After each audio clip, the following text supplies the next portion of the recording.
This is Where We Live from Connecticut Public Radio. I'm Catherine Shen.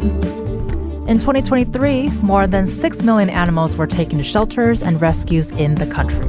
That's according to a recent report from Shelter Animals Count, a nonprofit that tracks unhoused animals. And believe it or not, those numbers are lower than they were pre-pandemic.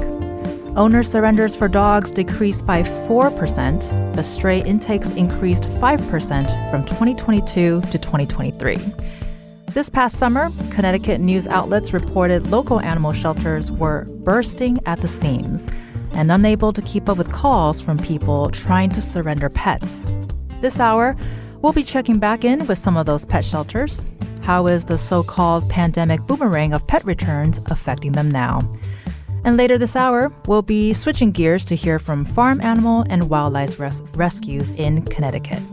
So, whether you've got questions about your pandemic puppy or a stray opossum you think that might need some help, find us on Facebook and Twitter at Where We Live.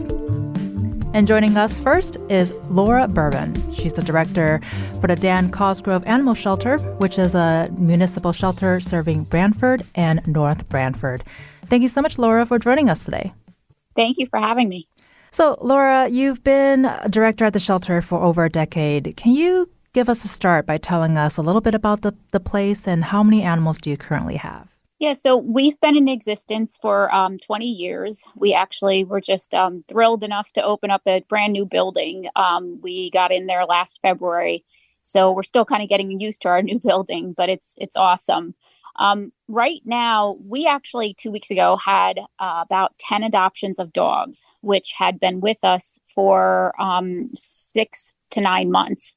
Those dogs were just not moving. And we did a whole bunch of advertising. And luckily, people came out after they saw all the ads and adopted those dogs. So we actually have done really well in the last couple of weeks.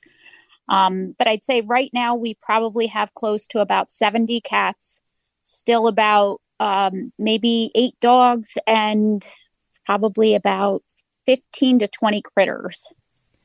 And so you have cats and dogs. What other animals do you have? Guinea pigs, hamsters, and bunnies right now at this point. And are you seeing the same increase with those critters as well? Oh, yes, absolutely.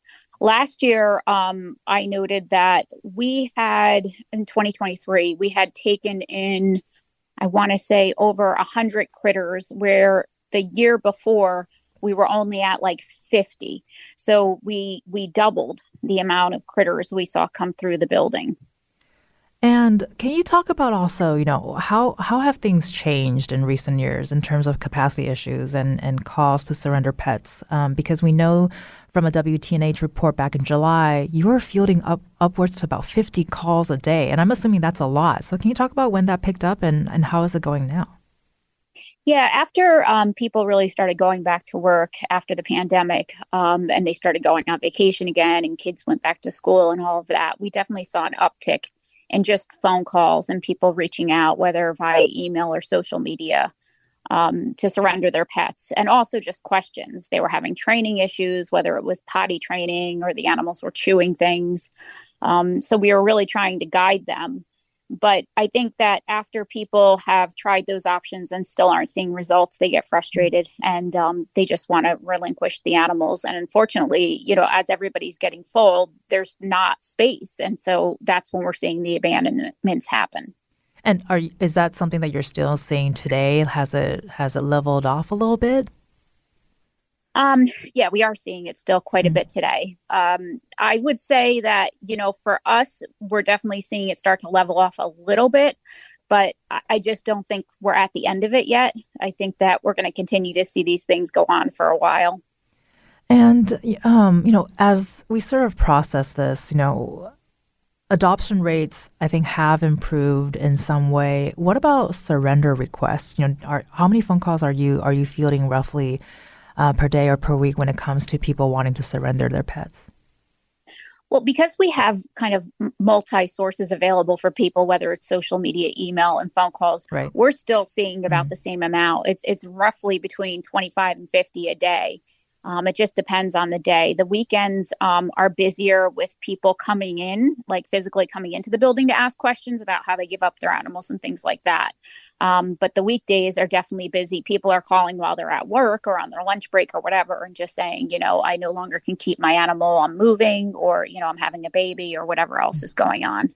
And I know earlier you listed a couple of reasons why people want to surrender a pet. What are some other reasons that you're hearing? And are some more common than others?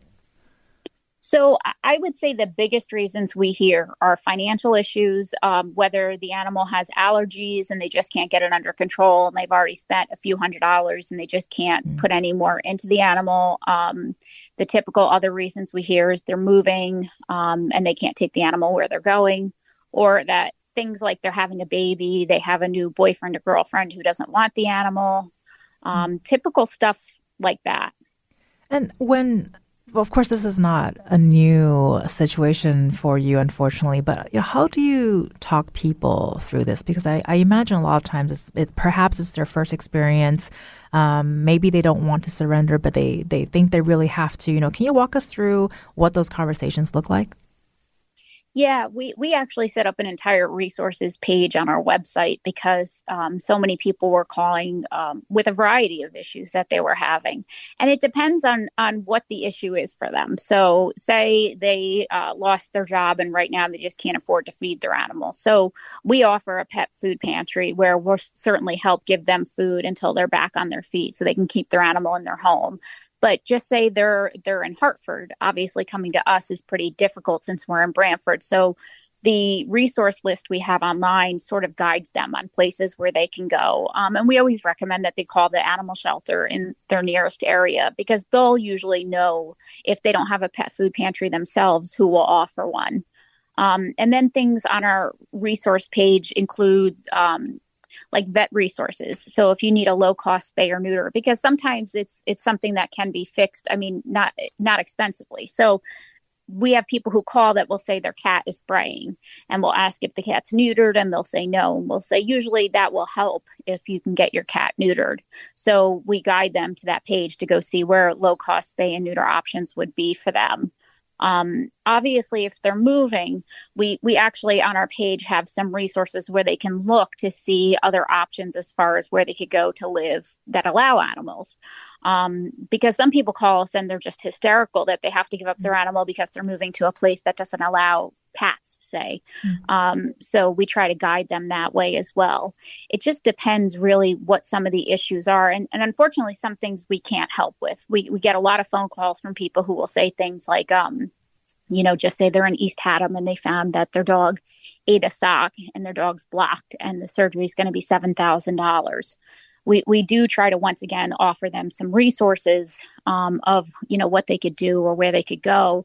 But it's difficult because not everybody right now has savings of $7,000, Right. to put in for a surgery. So it's just really trying to guide them as much as we can. And are there situations where surrendering a pet is actually helpful for that pet? Like it's not a bad thing. There might be some misconceptions around pet surrendering. What are your thoughts on that? Yeah, I absolutely think. I mean, and we could tell many times when people are surrendering their pet that it's like a huge relief for them. It's just a huge burden. And I think that when they really no longer, it's unfortunate to say, but care about the pet, it's just become a burden in their lifestyle and it's not what they were expecting. It's better to have the pet go into a home where it's going to be cherished and loved as part of a family, than to have that animal kind of thrown to the side and not really wanted. So as we're adopting out animals, we're having a lot of conversations with people about everything from what vet costs are to what it means to bring an animal into your home, and the things that can go kind of haywire with having a new animal in the home, just so that they're processing all of it before they take the animal home.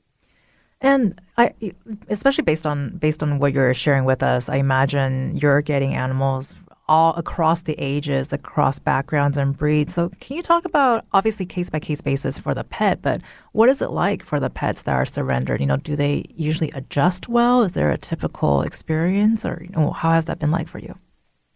So under normal circumstances, animals that come in, especially that are, say, a year or older, do take quite a bit of time to adjust. As you can imagine, if you yourself lost your home, your family, everybody you know, and were placed in a weird environment with all different foods and smells and people you had no idea who they were, you too would probably be anxious. And we see the dogs come in frightened and anxious, and the cats as well. So, lucky for us in this new building, we've built kind of quiet areas where the animals can sort of decompress for a little while until we put them in the more public areas. But it's still not home. So it's definitely a stressful time for them. And we do our best to make sure we're giving them consistency and time and love and space and whatever they need in order to sort of acclimate to the new environment they're in. But people that have to give them up, like I said, many times are relieved because it becomes a burden for them. But we really try to talk to those people about the fact that, you know, we understand they're going through a difficult time and they have to give up the animal, but they also too have to understand that this is going to be a difficult time for this animal coming into an unknown environment. And that, you know, the next time they're getting an animal, if they ever do again, they really have to think about, you know, an 18-year commitment and what that looks like. Because unfortunately, we never know if these people are going to go back out and in 6 months go get another animal. And so we try to give them some guidance, even when they're owner releasing the animals to us.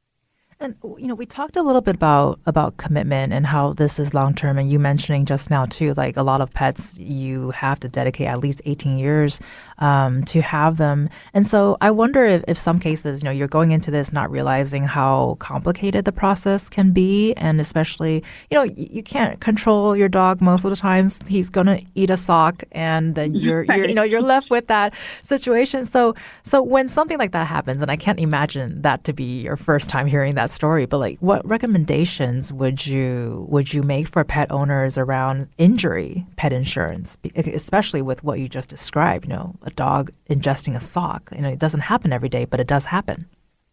Right. Yeah. I mean, we definitely talk to people. We do a lot of what we call adoption counseling. So we talk to people about the fact that they have to think about a few different things. The first thing is they want to make sure that they are looking at the financial responsibility that comes with having a pet. So whether it's a dog, cat, or bunny, a lot of times we'll hear from people and they'll say, well, I was just going to get a bunny because it's easier and I never have to take it to the vet. And we're like, well, that's not true. You don't know what could happen. We recommend that if at all possible, the bunnies, we get spayed or neutered and all of those types of things. And so you have to be planning on the fact that there's a financial commitment. So pet insurance is one really good option. Just savings, almost like you would for any other family member, just putting money aside, knowing that things could come up. And looking at other options too, like care credit. There's so many different things out there, and there's fundraising, platforms now too that people can use, should they find themselves to be in a difficult position, like a dog swallowing a sock. But there's just so many things that can happen that are unknown that, we're not planning for. So we really do try to make sure that people are really processing that and the 18-year commitment. I can tell you myself right now, I have a dog who's 14 who hasn't slept through the night in almost a year. And so she's getting 3 to 4 hours of sleep a night. And so am I. So, right. You're going to go through a lot of uncomfortable things, with having animals. And it's just like having kids or any other family member that you live with. You adjust the best you can. Well, I'm already learning so much just on this short conversation. I hope our listeners are as well. You've been listening to Laura Bourbon with Dan Cosgrove Animal Shelter in Brantford, and we will be continuing this conversation after a quick break.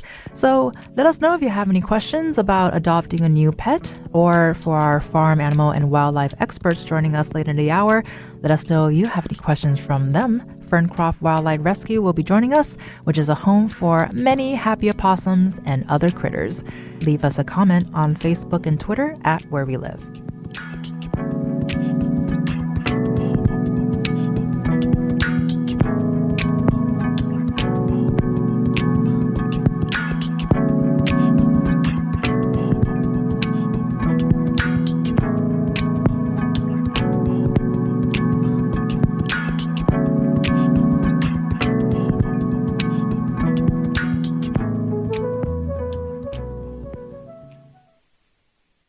This is Where We Live from Connecticut Public Radio. I'm Catherine Shen.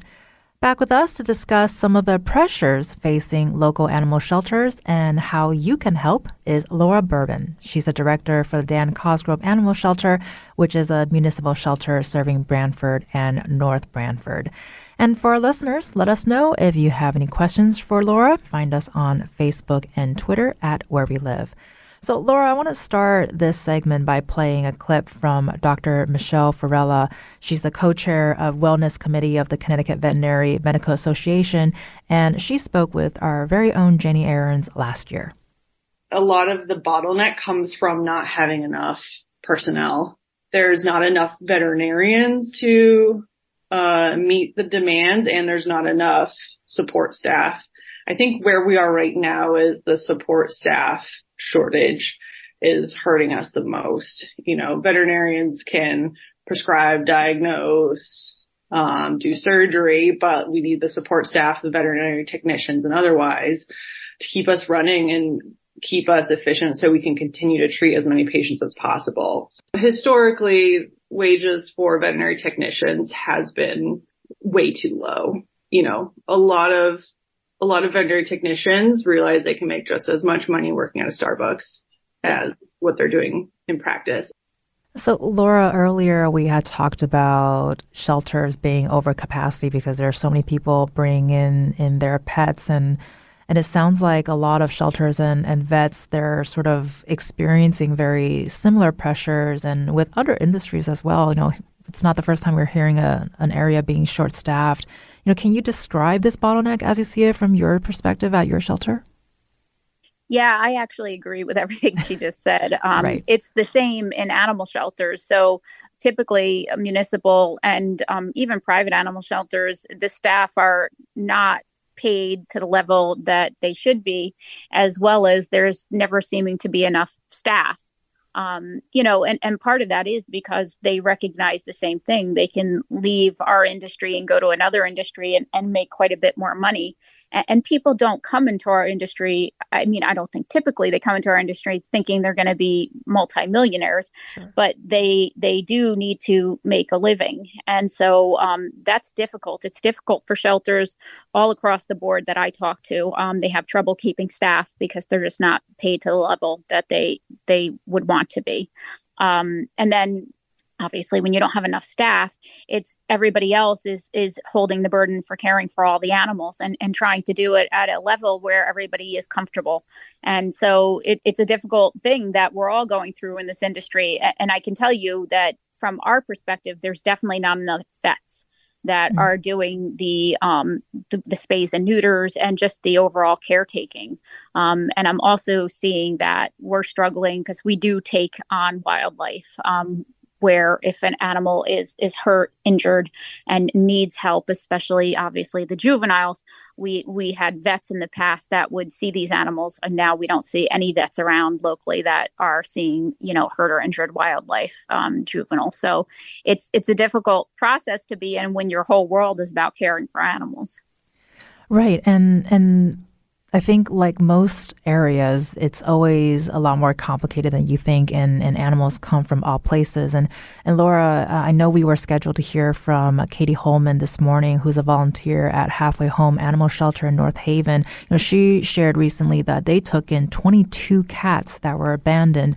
And I want to just read a quick report here that there have been several reported animal cruelty incidences here in Connecticut over the last year, including the recent arrest of a 78-year-old woman charged with 55 counts of animal cruelty and 43 dogs seized.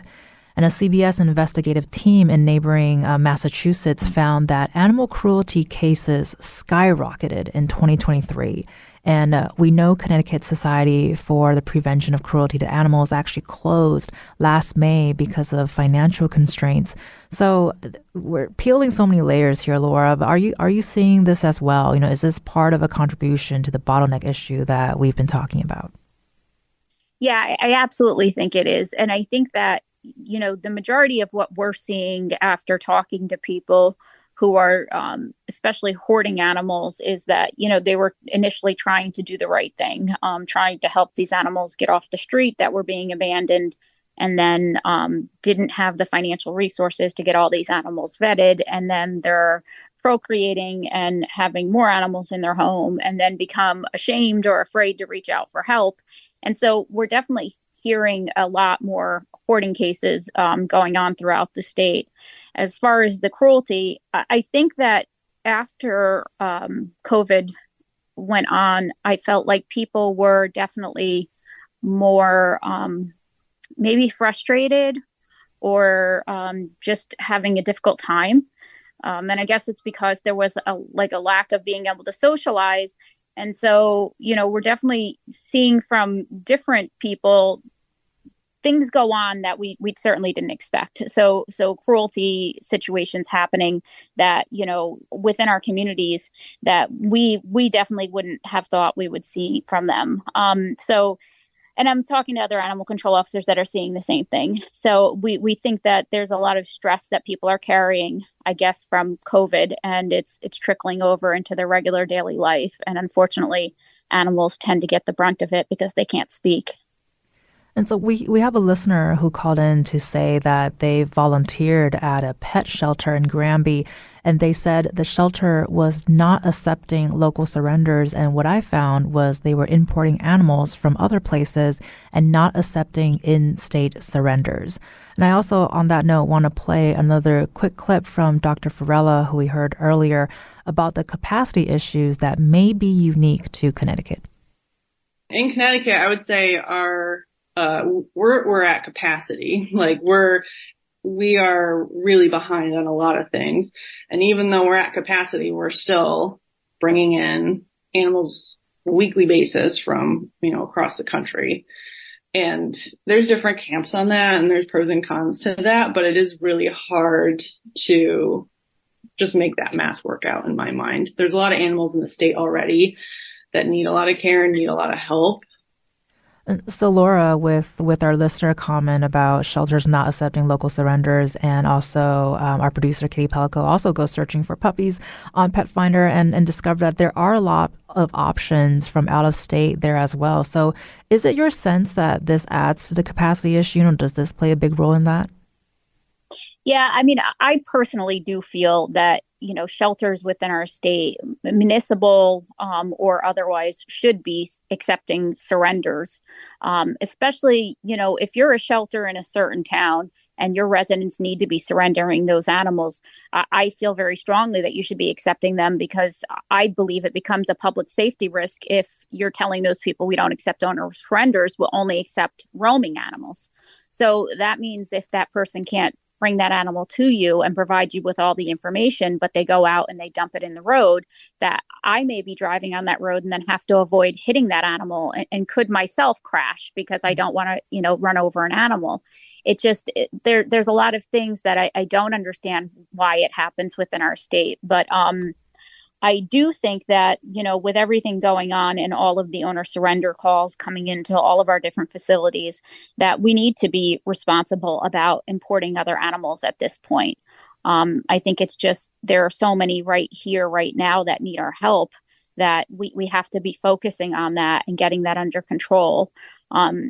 I don't necessarily disagree with helping other areas when they desperately need help as well. It's just that at this point right now, I feel like we are struggling in a lot of ways, and that we need to focus on how we get that under control. And really quickly here, we've talked about adoption, but what about fostering? Is that something that you'd encourage people to do? Because I think research has shown that when animals get fostered, they actually have a higher chance of getting adopted. So what are your thoughts about that? Yeah, absolutely. I mean, from a municipal standpoint, I know many shelters, do not foster. There's just a whole bunch of reasons why, including liability issues and not having the staff to really man all those people who would be holding those animals outside of your facility. But I do think it's a great option. And I think it's a great option because people can obviously get to know the animal on their own time and in their own space, while not yet having the commitment to it, meaning like the financial commitment of providing food or veterinary care or whatever else. But I also think it gives the facility, whether it's an animal control or animal shelter, the benefit of learning about that animal and what they're like in a home. So even if it doesn't work out with that particular foster, they can then learn, this dog is scared of lightning. or this cat loves to be around other animals. So it just gives, the benefit of understanding what the likes and dislikes are and maybe the best fit home for that animal.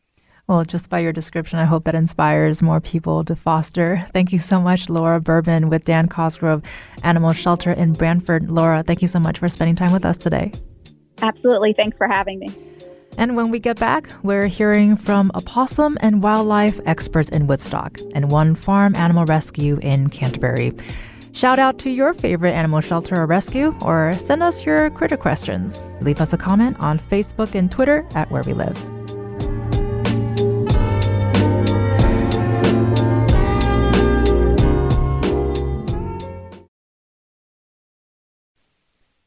This is Where We Live from Connecticut Public Radio. I'm Catherine Shen. This hour, we're hearing from the people who are dedicated to protecting animals where we live. Now, we're shifting gears a bit from household pets to farm animals and wildlife. Do you have questions about the critters in your backyard? What's your favorite local shelter or rescue organization? You can join the conversation. Find us on Facebook and Twitter at Where We Live. And now joining us is Pamela Lefferts, who's a licensed wildlife rehabilitator and founder of Ferncroft Wildlife Rescue in Woodstock. I'm also going to welcome Marla Riley, who's a registered nurse and also president and founder of the Riley Farm Rescue in Canterbury. Marla, thanks for being here today. Good morning. Thank you for having me. And so want to start with you, Marla, talking about your rescue. Can you talk about the space that you're in and also the animals that you have? Sure. We have a 26-acre property. We have just a little bit over 270 rescued animals. Wow. From all types of species, from cows to reptiles.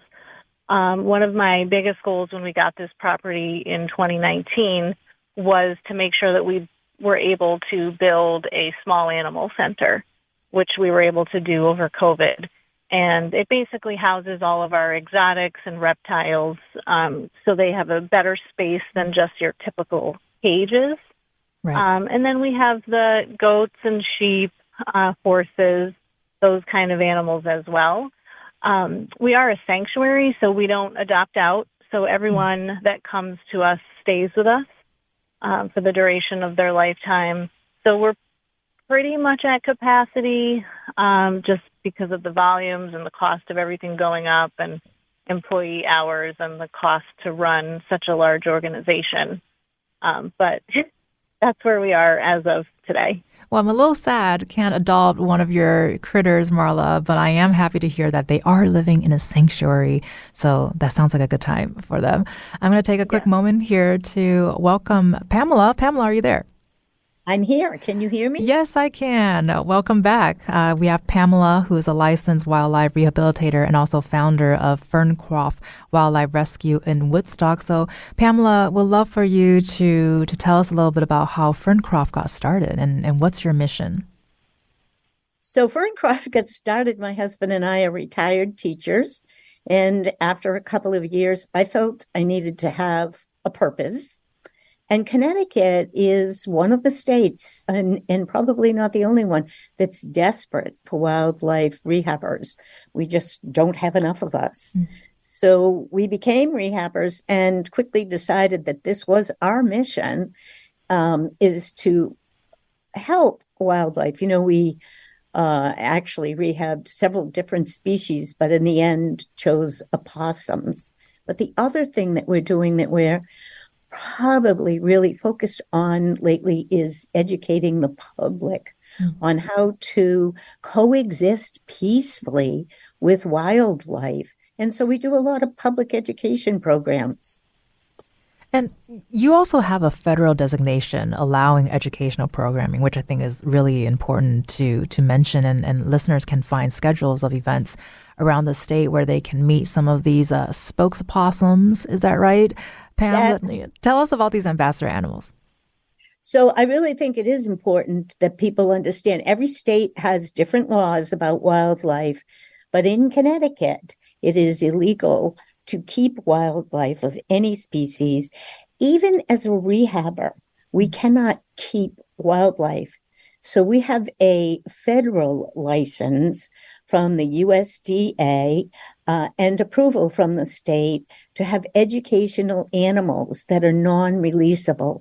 So these are animals that we couldn't release out into the woods because it's an injury or a disability, and they wouldn't be able to survive in the wild. One of the main points we make when we're doing public education programs is the famous quote, "Put the bunny back." And we try to teach kids that if you find a baby animal, you don't keep that animal. You find a rehabber if it's injured, or you leave it and let it live its natural life. That really is the goal of a rehabber. We live by the 3 R's: rescue, rehab, and release. So our goal is to release the animals. Rescue, rehab, and release. Write it down, everyone. That's your homework for today. And can you tell us about some of your spokes-opossums? So we have, yes, we have 3 of our own that we take out publicly. 2 of them, people that follow us on Facebook know them well because we do lots of little videos of them. We have a female, Wendy, and we have a male, Sherman, both of which are non-releasable. Wendy was hit by a car and Sherman was attacked by a dog, and they both have neurological problems. And we're training a 3rd one. He's young, Bob, and he won't be ready to go out for a couple of months. We also train educational animals for Connecticut wildlife sanctuaries. We've got a couple in Roaring Brook, Lutz Museum, and somebody's coming tomorrow from the Children's Museum in West Hartford to pick up an animal that is going to be their educational animal. Now, we spend a lot of time with these animals before saying, yes, they can go out in public. Not only do they have to be non-releasable, they have to have a certain temperament. We could get a wild opossum that can't be released, but also can't be handled. So they don't go out to be educational animals. We need to know that these animals are safe and that, children like to come up and look at them and pet them. And so we spend a lot of time with them to make sure that it's okay to bring them out publicly. And so, Pamela, I know you had a spoke opossum, Mango, who recently passed away, and sending you our opossum thoughts and love. They don't have long lifespans. Is that correct? Yeah, that's very correct, and that's always a surprise to people. Opossums in the wild, if they make it 2 years, they've done well. Part of the problem is these are southern animals. They're up here in the north, and they're not prepared for our weather. Their tails have no fur, their feet have no covering, their ears get frostbite. In captivity, we can oftentimes get 3 to 4 years, but they just have a very short lifespan. And people say, well, why? Well, for one thing, they're a prey animal, and so they weren't really put on Earth to stay for a long time. Males tend to get congestive heart failure. We have had, I think, 8 opossum ambassadors now, and the longest one was Lavender, our first, and she lived about 3.5 years. So we know that, we don't have these animals for 10 or 15 years. It's a short lifespan. And I want to ask both of you about certain misconceptions that people might have with your animals. But Marla, I want to bring you back here real quick. We heard about Pam's inspiration for founding Ferncroft, and we heard a little bit about your backstory earlier. But would love to ask, what first inspired you to want to build your sanctuary in the first place? Basically, I had gotten some chicks, like many people do, for eggs, and I quickly realized they had their own personalities, and then just started looking into helping animals. I went vegetarian, and then I went vegan after going to a livestock animal auction, and was pretty horrified by everything that I saw, and knew that I needed to be vegan and to be able to help the animals that are looked at as products and food. So that is really the start of the our mission statement is, to promote the vegan lifestyle. Well, and I definitely see the word help as a theme here because you're also a registered nurse by day. So can you talk about, how are you able to make all of that work, and does that inform your work? It sounds like it could inform your work both ways. Yes, definitely. I mean, I have multiple jobs. I have 4 jobs, so I kind of mold them around the schedule of the sanctuary. And I do have full staff at the sanctuary as well. We're fortunate enough to be able to afford that. So on days like today when I'm at work, I'm able to be at work while I have my sanctuary employees taking care of the animals. And Marla and Pamela, both of you share an ingenuity with social media. Pam mentioned earlier that they're really active on social media. So Marla, I want to start with you. Can you talk about how important that is to the public to have that kind of platform out there for the public to see? Sure, very important in today's day and age. I mean, we do 99% of our fundraising is on social media, so we would not exist without those platforms. And just sharing the animals' stories. I've had many people message me, if I posted a video recently about one of our turkeys, Murphy, and a lot of people posted me or sent me messages saying, how sad they were to see how we found Murphy in a box, tied up, not able to stand. And it was making them really think about their choices of what they're eating. Well, I have to say, producer Katie and I started our morning by watching your goat cam, and it was the most peaceful way of starting a day I have ever experienced. So thank you for that. And Pam, you're also always giving updates after watching through the overnight surveillance cameras, when all of the opossum activity is literally afoot. So can you talk about the importance of having social media as a part of your work? Social media is a big part of our work because we don't have staff. It's Bill and I, and we have volunteers, and we have wonderful volunteers. In fact, we have 6 members of our team that started as volunteers and are now rehabbers. But social media, opossums, I think one of the reasons Bill and I chose that as an animal to focus on, they're sort of the underdog of wildlife, and people don't like them because of the way they look. But by the time they're finished talking to me, they love them and think they think they look cute. But social media is how we raise funds as well. And we're a 501, and it's really the donations of people that keep us running. I think sometimes the public has a preconceived idea of what an animal is like, and we're able to show videos. The night cameras are wonderful because, opossums are nocturnal, and so they're active at night. So we have cameras in all of our pens, and we can watch them at night. It's how we're assessing them as well to see when they're ready to go. Right. And thousands of people now follow us, and they look forward to looking at these animals at night, at coming to our programs. And so I feel like social media has been one of the most important things to keep us up and running. I kind of just had a moment of you need to get a reality show going on, Pam. It's called Keeping Up with the Opossums. I bet that will go. Love it. And speaking of social, we've got Barbara who is calling in from New York. Barbara, you are on the line. Hi, good morning. First, I have to say hello, Mrs. Lefferts. I don't know if you remember me, but I was your student way back in class of 1999. It's wonderful to hear that you're still educating students today with these misunderstood creatures. And my question is that we actually have a pack of coyotes that has moved in nearby, and they're also, I think, misunderstood creatures. And I was wondering if you or anybody else this morning has any suggestions about living peacefully, coexisting with them, and kind of convincing other folks of the same. Well, thank you so much, Barbara, for the call. Pamela or Marla, who would like to jump on this one, or you both can.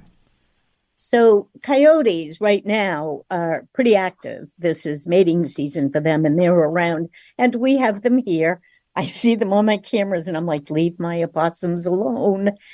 But basically, people just need to make sure, and I know everybody has heard this, that you don't have food out near where your home is, that you're not doing anything to attract them. And for your own safety and your pet's safety is to make sure that, like at night, when we put our dog out, we go and stand with her. Because that's when we're worried that maybe a coyote would come forward. To live peacefully with an animal, a lot of times it's the humans that are causing the problems. They're the ones that are maybe attracting them with food, or they're the ones who are chasing them. And so we say, let them live their life, unless they're on your property. If they're like near your house or coming up to your porch, then you're going to want to call your animal control officer. Otherwise, leave them alone. They don't want anything to do with you any more than you want anything to do with them. And Pamela, we also heard from one animal shelter, Animal Haven in North Haven, that posted in their Facebook page in July that they were nearly out of food and sinking like the Titanic. And the New Haven Register reported that within a day, they've had 750 packages delivered. Is this something that rings true to you? Something that you're seeing, people's outpouring, care for the animals? Absolutely. A lot of people want to help wildlife. They can't be rehabbers. I mean, it's a lot of work, or they don't have the space. And so in Connecticut, we have wonderful, caring people who help. And if I go on my Facebook page and go, I'm out of food, which is all the time, or I'm out of pee pads, which is more of the time, people will go to our Amazon wish list and they'll send us what it is that we're asking for. The other thing that Connecticut has that I bet a lot of listeners don't know about is a wildlife transport system. And, there might be an animal, an opossum in the western part of the state that needs to get to me, but it's a long drive. And so we have this group of volunteers that will take that animal and bring it to the rehabber. And sometimes it's even a relay because it's such a long drive that they'll meet each other. The animals, they're not touching the animals. The animals are already in a carrying case, and it's just a matter of driving them to the rehabber that's waiting for them. And Marla, is this something that you're seeing as well, having a lot of people be so generous with their time and their money to help the animals? Yes, definitely. I mean, we have call to actions. It does cost us over $1,000 a day to stay in operation because we're such a large operation. So we're very transparent about that. And, with our volume of 270 animals, we have to have a staff. There's no way to care for that amount of animals and the different species that we have without staff. So we do have volunteers that are very diehard as well, and they come and help out on the weekends. But most people work during the week, so that's really when our staff is on site. But definitely we've had people come together and help us raise funds for large fundraisers, and we have an Amazon wish list as well. And for both of you, your websites are all listed at ctpublic.org/wherewelive. But we'd love to know, what can our listeners know more about how to support you? Marla, let's start with you. I see that we can actually buy a goat valentine or sponsor a farm animal. Sounds like there's a large list that we can check on to give our support. Yes, we do have a variety of ways for people to give. Obviously, there's all the regular one-time donations. We try to do fun things like the goat valentine or send a duck a valentine. People actually mail in valentines with a small donation, and then we read them on camera, which is always a really good time. And then we do have animal sponsorships, which are really the bulk of where our regular donations come in. It's a monthly commitment, and it really helps us honestly stay in operation, is sponsoring an animal. And Pam, what about you? What can listeners do to help support you and your opossums? So we do have our wish list, and then we also will ask people for donations on our Facebook page if we have a special project, and then we video the project as it progresses. We have a huge fundraiser just once a year. Ours this year is going to be May 19th, where it's sort of an open house and people can come and meet the opossums. And we do fundraisers at that annual open house. So that's basically how we get funds. The thing is, people probably don't know that wildlife rehabbers is a volunteer job. The state doesn't pay us, the government doesn't pay us. So we really do count on donations, sometimes gift cards to places like Tractor Supply or Walmart or even Amazon helps us so that when we need something, we can get it right away. Can I just say one reminder before I end? Really quick. You got a minute here. Okay. Wildlife are not pets. And people in Connecticut, you really have to pay attention to that because in some states, wildlife can be kept as pets, but not in Connecticut. So if you find an injured animal or a baby animal, please contact a rehabber. Contact me. I'll tell you if there's a rehabber in your area. And can you remind our listeners what were the 3 R's again? The 3 R's are rescue, rehab, and release. That's the important one. Rescue, rehab, and release. Thank you so much. Again, listeners, you can find more information at ctpublic.org/where we live. You've been listening to Pamela Lefferts, who's the founder of Ferncroft Wildlife Rescue in Woodstock. Thank you so much, Pam, for being with us today. Thank you. You were also listening to Marla Riley of the Riley Farm Rescue in Canterbury. Thank you so much, Marla, for spending time with us on Where We Live today. Thank you. I'm Catherine Shen. Today's show is produced by Katie Pellico. Our technical producer is Kat Pastor. Download Where We Live anytime on your favorite podcast app. And thank you so much for listening.